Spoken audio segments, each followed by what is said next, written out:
आप सभी को नमस्कार।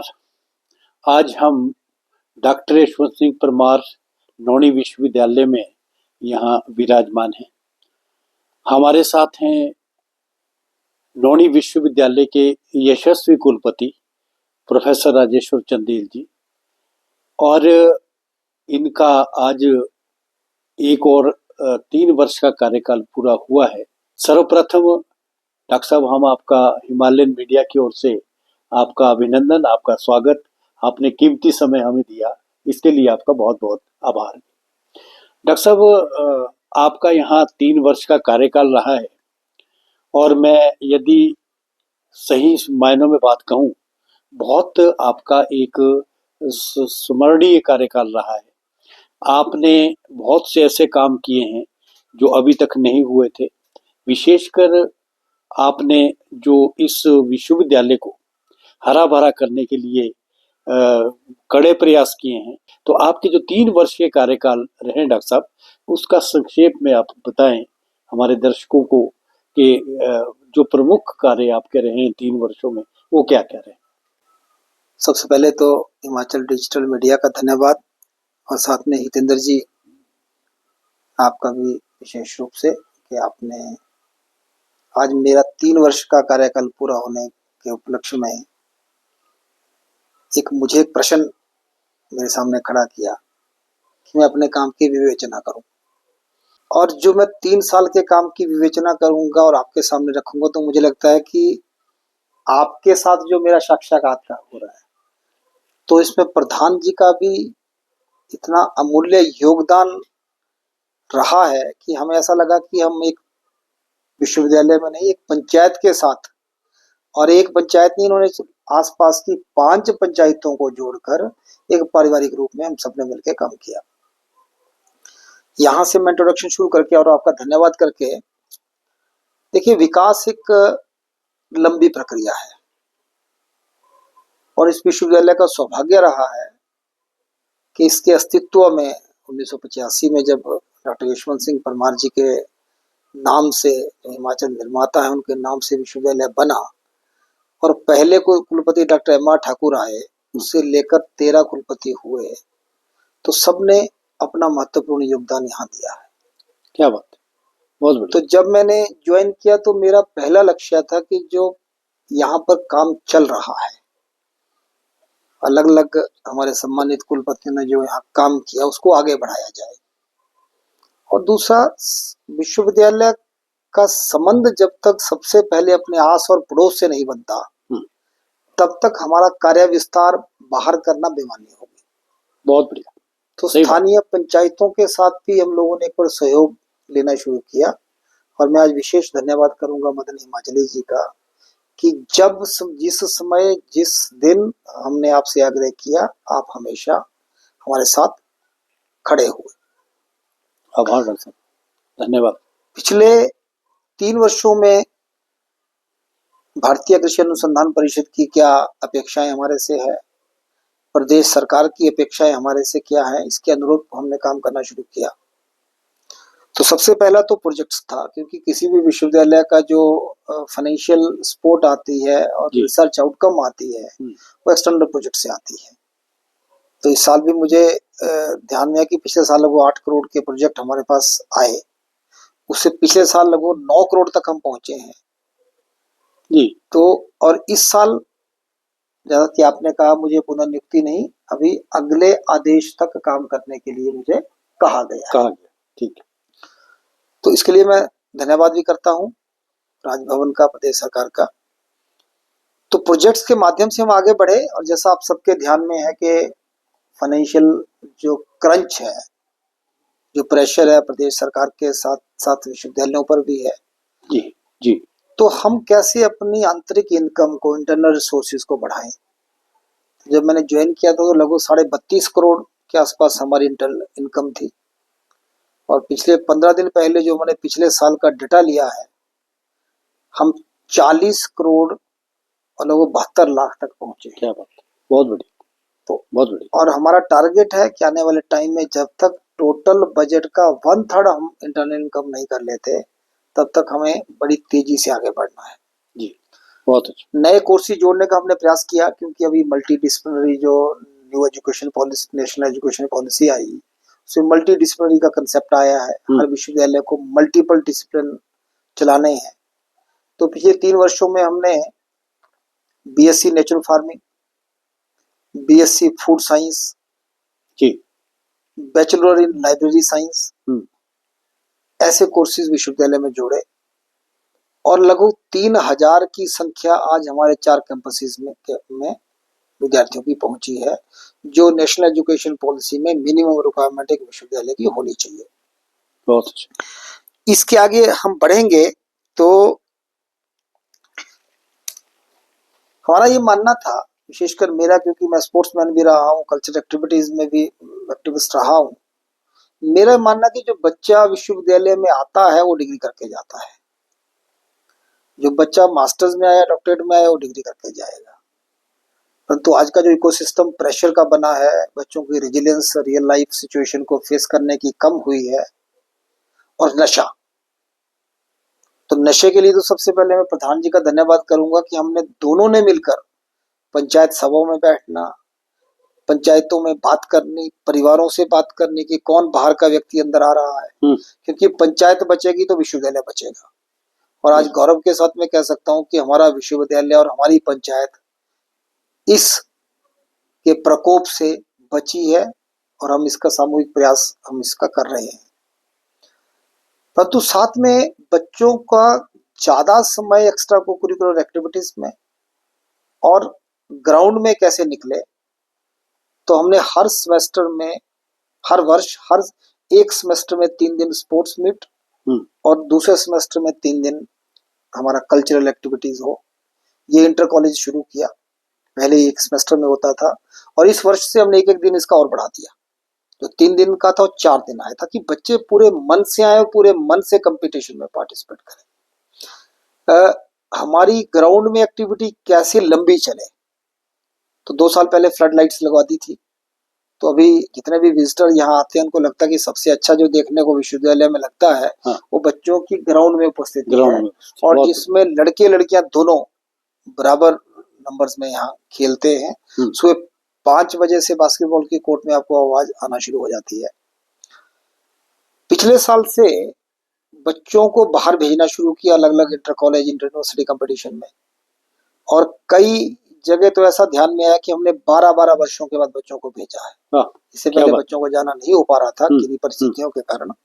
तो अभी लगभग कुल मिला के मैं देख रहा था कि 200 से ऊपर के बच्चे हमारा अलग अलग अंतर महाविद्यालय, अंतर विश्वविद्यालय प्रतियोगिताओं में भाग ले रहे हैं। और अभी 2 दिन पहले ही अयोध्या जी से इंटर यूनिवर्सिटी, जो भारतीय कृषि अनुसंधान परिषद की जितनी भी यूनिवर्सिटीज हैं, उनका इंटर यूनिवर्सिटी जो कंपटीशन थे उसमें पार्टिसिपेट करके आए, और पार्टिसिपेट नहीं किया, कई जगह पे सेमीफाइनल तक भी पहुंचे। तो एक एक्टिविटी हमने ये इसको बढ़ाया है। सिर्फ मानसिक विकास और फिजिकल ग्रोथ विद्यार्थियों की ना हो, एम्प्लॉइज की भी हो, तो पहली बार इस विश्वविद्यालय के 4 कैंपसेस के एम्प्लॉइज की स्पोर्ट्स मीट और कल्चरल एक्टिविटी का आयोजन किया। और कई बार देख के आश्चर्य होता था कि आज एम्प्लॉइज ने जितना मन से अपने अपने ऑफिस से निकल के आए और उन्होंने उसके लिए कंट्रीब्यूट किया, वो ऑफिशियल पैसे पे नहीं आए थे, कंट्रीब्यूशन से आए थे। तो एक और ये उपलब्धि मैं मान सकता हूँ कि हमने यहाँ पर हासिल की है। हमने 2 इंटरनेशनल इवेंट यहाँ किए, जहाँ पे विदेशों से भी लोग आए, उनकी सहभागिता रही, और लगभग 3 नेशनल इवेंट बड़े किए अलग अलग विषयों को लेकर, और मेन कैंपस में किए, आउट कैंपसेस में भी नेशनल इवेंट किए, नेशनल कॉन्फ्रेंसेस, नेशनल वर्कशॉप्स। तो ऐसे बहुत से लोगों का आना हुआ। पहली बार जो कृषि विज्ञान केंद्र पूरे देश भर के हैं, 633 कृषि विज्ञान केंद्र, उन सबका 3 दिन का सम्मेलन इस विश्वविद्यालय में किया, जिसमें भारतीय कृषि अनुसंधान परिषद के डायरेक्टर जनरल और सेक्रेटरी डेयर के साथ सभी डीडीजी, सभी इंस्टीट्यूट के डायरेक्टर, कई यूनिवर्सिटीज के वाइस चांसलर्स, सभी कृषि विज्ञान केंद्र के हेड, ऐसे लगभग 1000 पार्टिसिपेशन यहाँ ये रही। ये आयोजन पहली बार हुआ था। बहुत अच्छा, बहुत बढ़िया। नेचुरल फार्मिंग में इस विश्वविद्यालय का देश भर में नहीं विदेश में भी नाम गया है। देश भर में national centre on natural farming इस सेंटर को घोषित किया गया है। आज तक हमारे वैज्ञानिकों ने लगभग 120 कृषि विज्ञान केंद्र के वैज्ञानिकों को ट्रेनिंग दी है। लगभग 15 विश्वविद्यालयों के साइंटिस्ट को यहाँ पे नेचुरल फार्मिंग की ट्रेनिंग दी है। लाइव 1 हेक्टेयर का मॉडल हमारे पास तैयार हो गया है। और सिर्फ मेन कैंपस में ही मॉडल नहीं, हमारे 7 रिसर्च स्टेशन और कृषि विज्ञान केंद्रों में प्राकृतिक खेती के अलग अलग क्रॉपिंग सिस्टम पे आज मॉडल बने हैं। और जो मेन अट्रैक्शन उस क्षेत्र के लोगों के लिए है, वो उन एरियाज में जाके प्राकृतिक खेती को सीख रहे हैं। जो national mission on natural farming बना, वो हिमाचल प्रदेश का उसमें बहुत सा सहभागिता उसमें रही है। अभी स्टेट गवर्नमेंट्स को 16 प्रदेश इसमें एक्टिवली काम कर रहे हैं। और मैं गौरव के साथ कह सकता हूँ कि उसके मैं एक एडवाइजरी मेंबर के रूप में काम कर रहा हूँ। हमने एक सितारा सिस्टम प्रदेश सरकार और विश्वविद्यालय ने मिलकर एक दुनिया को एक अलग सर्टिफिकेशन सिस्टम दिया। जो भी पिछले साल हम जगरेब क्रोएशिया में थे, जब हमने उसकी प्रेजेंटेशन दी, तो एक्सपर्ट्स ने माना कि दुनिया का सबसे सस्ता ये सर्टिफिकेशन सिस्टम है, जिसमें किसान को सर्टिफाई करवाने के लिए लगभग ना के बराबर पैसा देना पड़ेगा। क्या बात। और हमारे काम का ही ये प्रभाव था कि यूरोपियन यूनियन ने एक प्रोजेक्ट दिया कि प्राकृतिक खेती में प्लांट प्रोटेक्शन को कैसे किया जाए। 11 कंट्रीज इसमें पार्टिसिपेट कर रही हैं इस प्रोजेक्ट में। और भारतवर्ष से सिर्फ हमारा यूनिवर्सिटी है। पिछले वर्ष फ्रांस की जो इंदराई की टीम थी, French national centre on agriculture and environment जो इंस्टीट्यूट है, जो उसका टीम लीडर है, उसके लगभग 6 साइंटिस्ट यहाँ 3 हफ्ते रह के गए। और हमने उस पर अभी साइंटिफिक डेटा भी जनरेट कर रहे हैं। अभी पिछले साल जगरेब में मीटिंग थी, इस साल अभी रोमानिया में हमारी टीम यहाँ से जाने वाली है। तो ये प्राकृतिक खेती में हमारा विस्तार है। 4 महीने पहले हमने क्रोएशिया में प्राकृतिक खेती को प्रारंभ किया है। क्रोएशिया की एक प्राइवेट ऑर्गेनाइजेशन है जो 1200 हेक्टेयर पर हेजलनट और आलमंड पे काम कर रही है। उन्होंने सर्च विश्वविद्यालय को किया, यहाँ के वैज्ञानिकों को किया। तो मेरा दौरा वहाँ हुआ, फिर यहाँ के हेड ऑफ द डिपार्टमेंट का दौरा हुआ। अब बच्चों को कैसे वहाँ भेजा जाए, परंतु प्राकृतिक खेती हमारी गाइडेंस में ऑर्चर्ड्स में हो रही है। ये हमारा और कार्य का विस्तार इस विश्वविद्यालय से हुआ है। ज्वाइन करने के बाद 24 नए साइंटिस्ट की नियुक्ति हुई। 6 स्टेचुरी ऑफिसर्स लगभग 13 साल के बाद सिलेक्शन प्रोसीजर से यहाँ आए। और 78 मिनिस्ट्रियल स्टाफ की अपॉइंटमेंट हुई है। और अभी प्रदेश सरकार मैंने फाइनेंस कमेटी ने 64 पोस्टों की और हमें अप्रूवल दी है। और आने वाले समय में हम और पोस्टें यहाँ पे भरने का काम करेंगे। तो हर दिशा में काम बढ़ा है। हमारे विजिटर्स यहाँ उनकी संख्या बढ़ी है। हमारे लगभग पिछले साल 78 वैज्ञानिक लगभग देशों में गए। 147 विद्यार्थी 7 देशों में एक्सपोजर विजिट के लिए गए। और इस साल भी लगभग मुझे लगता है कि 12-13 साइंटिस्ट लगभग देशों में कुछ जा रहे हैं, कुछ जाने वाले हैं। अलग अलग देशों से MOU हमने ऑस्ट्रेलिया के साथ, कनाडा की यूनिवर्सिटी के साथ हमने MOU साइन किए हैं। और ड्यूल डिग्री प्रोग्राम ये ऑस्ट्रेलिया के साथ हमारा हुआ है। हमारे कुछ बच्चे अभी ड्यूल डिग्री प्रोग्राम में ऑस्ट्रेलिया की वेस्टर्न सिडनी यूनिवर्सिटी में उनकी सिलेक्शन हो गई है, वहां जा रहे हैं। तो इस दिशा में हमने लगभग अपने काम का विस्तार किया है। और प्राकृतिक खेती आधारित जो फार्मर प्रोड्यूसर ऑर्गेनाइजेशन प्रदेश में बनी है, प्रदेश सरकार की जो प्राकृतिक खेती खुशहाल किसान योजना है, जो इस काम को प्राथमिकता से देखती है, उन्होंने जो 12 फार्मर प्रोड्यूसर कंपनी बनाई है, उसमें 4 की हैंड होल्डिंग सपोर्ट सिस्टम विश्वविद्यालय कर रहा है, नबार्ड के और प्रदेश सरकार के सहयोग से।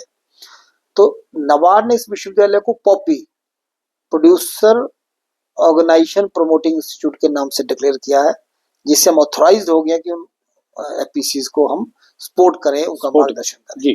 इस काम को आगे बढ़ाया है।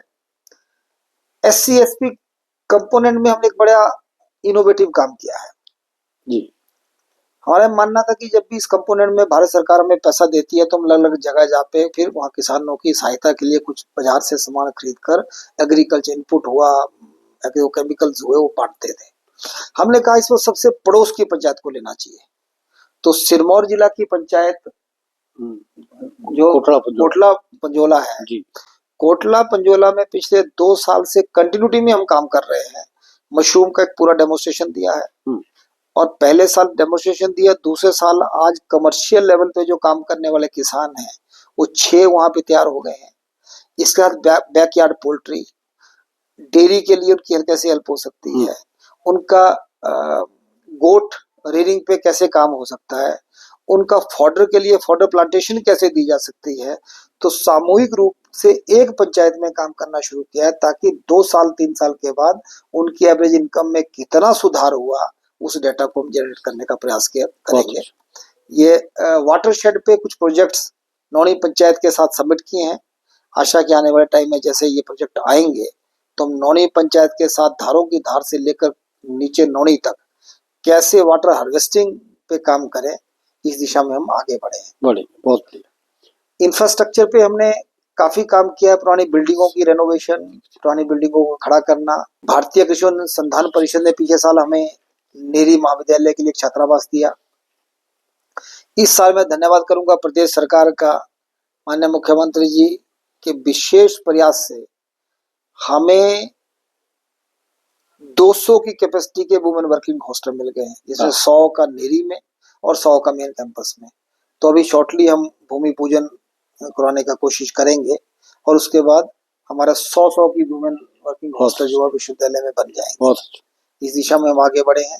इनक्यूबेशन में हम आगे बढ़े हैं, बच्चों को कैसे इनक्यूबेटिव तैयार करके अभी हमारा एक लगभग 3 करोड़ का इनक्यूबेशन सेंटर तैयार होने की स्थिति में है, जिसमें बच्चों को काम में लगाएंगे। बच्चे यहाँ पे अपना काम सीख के उसको कैसे अपस्केल करना है। अभी एक स्टार्टअप युवा स्टार्टअप के साथ एक लेबोरेटरी को हम साझा तौर पे काम कर रहे हैं, जहाँ पर वो हमारा जो स्टार्टअप पार्टनर है वो लेबोरेटरी को चलाते हैं और हमारे बच्चे उसमें हायर लेवल जो स्केल लेवल है उस पे काम करने की ट्रेनिंग ले रहे हैं। तो ऐसे कई दिशाओं में हम आगे बढ़े हैं। बहुत बढ़िया। ये मेरा छोटा सा मैंने इसमें परिचय आपने दिया। बिल्कुल ठीक है डॉक्टर साहब।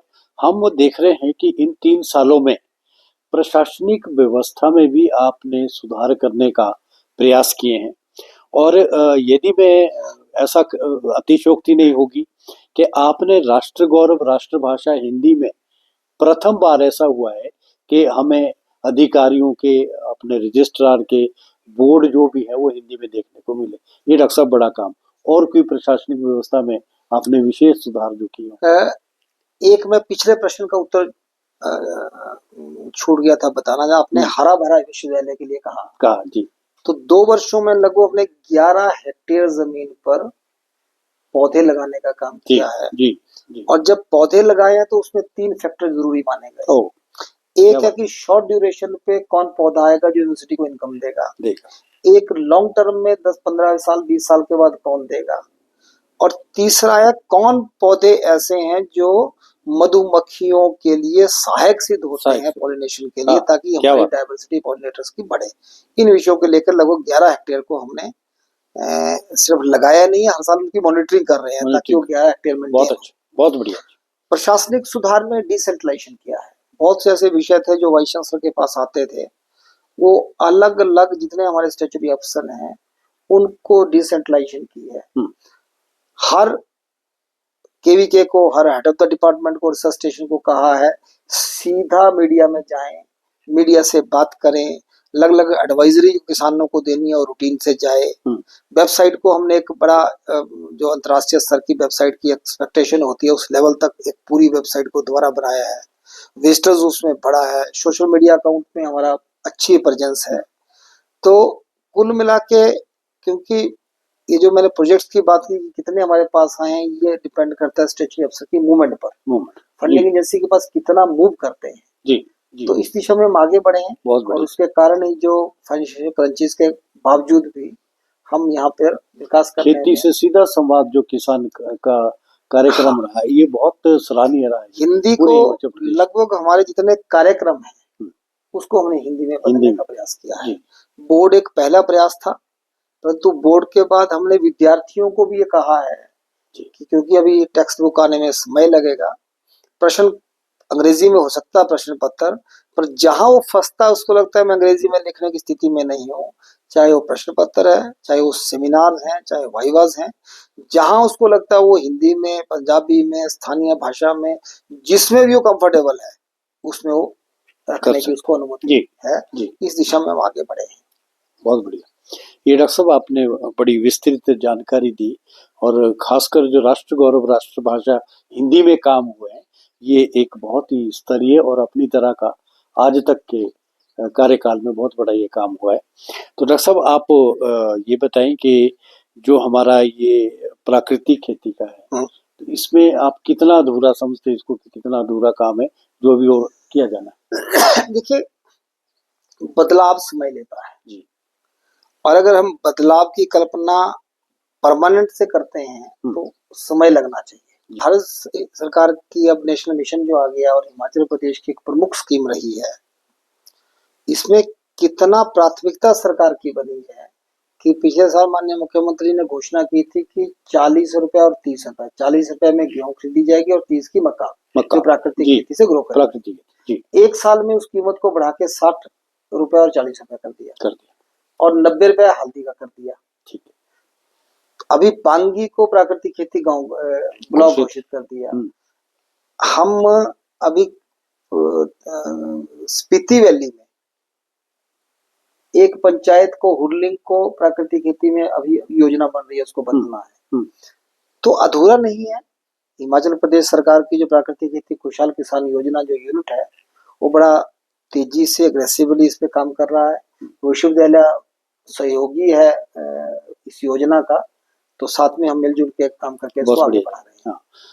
आपने डॉक्टर साहब बिल्कुल ठीक कहा, हिमाचल सरकार का बहुत बड़ा इस पे योगदान मिला है, और हम देख रहे हैं कि सरकारी राशन के डिपो पर भी मक्की के आटा अब जो प्राकृतिक खेती से नाम से, हाँ हिमभोग नाम से, वो भी यहाँ जारी है।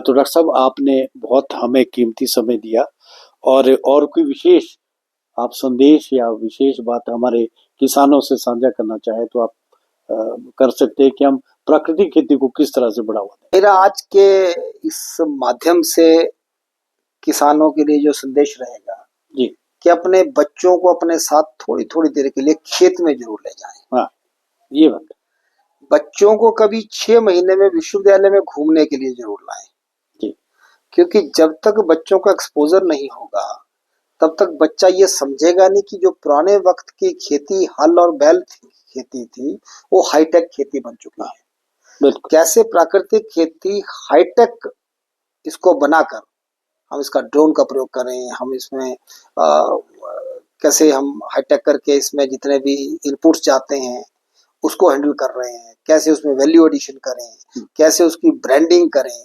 2 बीघे 4 बीघे 6 बीघे से हमारे अनुभव हमारे पास हैं, हमारे पास लोगों के उदाहरण हैं कि 3 बीघे वाले ने भी साल का 5 से 6 लाख कमाना शुरू किया है। तो ये स्मार्ट खेती हो सकती है। ये अगर पेरेंट्स अभी से छोटी क्लास से जब बच्चा स्कूल जाता है उसको छोटे छोटे घर के जो पशुशाला के काम है, गाय कौन सी है, कौन सी ब्रीड है, फसल कौन सी लग रही है, उसकी किस्म कौन सी है, वो कब लगती है, कब उसका हार्वेस्टिंग होती है, छोटा छोटा एक्सपोजर सिर्फ उसको खेत में ले जाने से ही हो जाएगा। इसलिए पढ़ाई का जो प्रेशर आज बच्चों पे बनाया है, पढ़ाई को जिंदगी का एक हिस्सा मानते हुए लाइफ स्किल को जब साथ में जोड़ेंगे, और प्राकृतिक खेती उसमें सबसे उच्चतम माध्यम है, सस्ता है, आपको बहुत बड़ी इन्वेस्टमेंट में इसमें नहीं है, तो अगर बच्चों को एक्सपोज जरूर करें, ऐसा मैं निवेदन किसानों से करना चाहूंगा। ये किसानों के लिए डॉक्टर साहब जो ट्रेनिंग कार्यक्रम ये भी काफी आपका बहुत सराहनीय रहा है।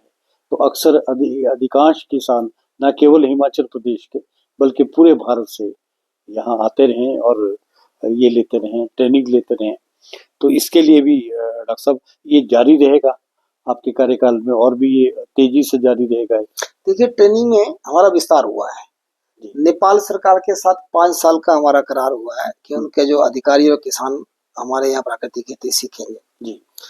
इसके साथ साथ जैसे मैंने कहा, अभी हम जॉर्जिया तक पहुंच गए हैं। जॉर्जिया में भी हमने जो हेज़लनट पे काम करना शुरू किया, तो प्रदेश का किसान जहां भी उसको लगता है, 5 का ग्रुप, 4 का ग्रुप, 3 का ग्रुप, इंडिविजुअल, मेन कैंपस में, और अगर प्रदेश के अलग अलग स्थानों पे हैं तो हमारा ताबो में कृषि विज्ञान केंद्र है, रिकांगपियो में कृषि विज्ञान केंद्र है, शारबो में रिसर्च स्टेशन है, शिमला रिसर्च स्टेशन है, रोडू कृषि विज्ञान केंद्र है, कंडाघाट कृषि विज्ञान केंद्र है, नेरी में हमारा पूरा महाविद्यालय है, जांच में, चंबा में, धौला कुआं में, पूरे प्रदेश में हमारी प्रेजेंस है। जहां भी आपको नजदीक लगता है, हमारे केंद्र के जाके अधिकारियों से बात करें और वो ट्रेनिंग उनके लिए ऑर्गेनाइज करेंगे। बहुत हमारे साथ बात कर रहे थे हमारे यशस्वी कुलपति प्रोफेसर राजेश्वर चंदेल जी।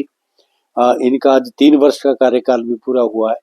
आपका डॉक्टर साहब बहुत बहुत कीमती समय देने के लिए बहुत बहुत आपका आभार। हिमालयन जो डिजिटल मीडिया है उसकी ओर से हम आपका विशेष आभार व्यक्त करते हैं कि आपने हमें कीमती समय दिया और विश्वविद्यालय की अधिकांश जानकारी हमें प्रदान की। आपका बहुत बहुत धन्यवाद डॉक्टर साहब, बहुत बहुत आभार। धन्यवाद। मेरी एक तरफ एक बार फिर मैं हिमाचल डिजिटल मीडिया का, हितेंद्र शर्मा जी का, और साथ में मेरे जो मित्र भी हैं, पड़ोसी भी हैं, आपका धन्यवाद। हिमाचल जी का, मदन हिमाचली जी का, मैं आपका धन्यवाद करता हूँ। बहुत बहुत धन्यवाद।